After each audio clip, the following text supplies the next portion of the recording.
విజయనగరం జిల్లాలో సమైక్య పోరు కొనసాగుతోంది. విభజన ప్రకటనపై మండిపడుతూ రోడ్డెక్కిన జనం నెల రోజులుగా అదే పోరు అదే హోరు కొనసాగిస్తున్నారు. సమైక్యాంధ్ర కోసం ఏ త్యాగానికైనా సిద్దమని తేల్చి చెబుతున్నారు.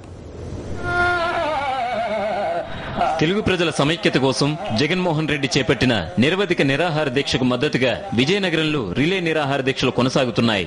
వైఎస్ఆర్సీపీ జిల్లా యువజన విభాగం అధ్యక్షుడు అవనాపు విజయ ఆధ్వర్యంలో కోట జంక్షన్ లో పార్టీ నేతలు కార్యకర్తలు రిలే నిరాహార దీక్షలు నిర్వహిస్తున్నారు. జగన్మోహన్ రెడ్డికి సంఘీభావంగానే తాము ఈ దీక్షలు చేస్తున్నామన్నారు. ఈ కాంగ్రెస్ వాళ్ళకి ఇంకా బుద్ధి రాలేదా? ఎన్ని ప్రాణాలు పోయినా పర్వాలేదా వీళ్ళకి? కానీ వాళ్ళు ప్రాణాలు పోయినా సరే వాళ్ళకి సీట్లే కావాలా. వాళ్ళు రాజీనామాలో చేయరు. ఎందుకు చేయరు? మీరు ఈవేళ ఎంపీలందరూ ఢిల్లీలో దాక్కున్నంత కర్మేటి పట్టింది.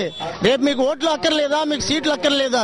నిజంగా ఏకైక చిత్తశుద్ధి ఉన్న ఏకైక రాజకీయ నాయకుడు వైఎస్ జగన్మోహన్ రెడ్డి గారు మాత్రమే. ఈ రోజు అనేక మంది అనేక రకాలుగా ఉద్యమాలు చేస్తూ ప్రజల్ని మభ్యపెట్టి ప్రజలను తప్పుదోవ పట్టించి ఈ రోజు ఆత్మగౌరవ యాత్ర పేరిట చంద్రబాబు నాయుడు గారు రేపు సెప్టెంబర్ 2వ తారీఖు నుంచి అలాగే చాలా మంది చాలా రకాల యాత్రలు చేయదలుచుకున్నారు.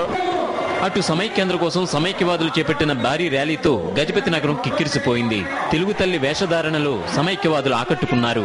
విభజన ప్రకటనను కాంగ్రెస్ పెద్దలు తక్షణం వెనక్కి తీసుకోవాలని డిమాండ్ చేశారు. సమైక్యాంధ్ర కోసం ప్రాణాలైనా అర్పిస్తామన్నారు. జాతీయ పతాకాలతో సమైక్యవాదులు జాతీయ గీతాలు సమైక్య నినాదాలతో హోరెత్తించారు.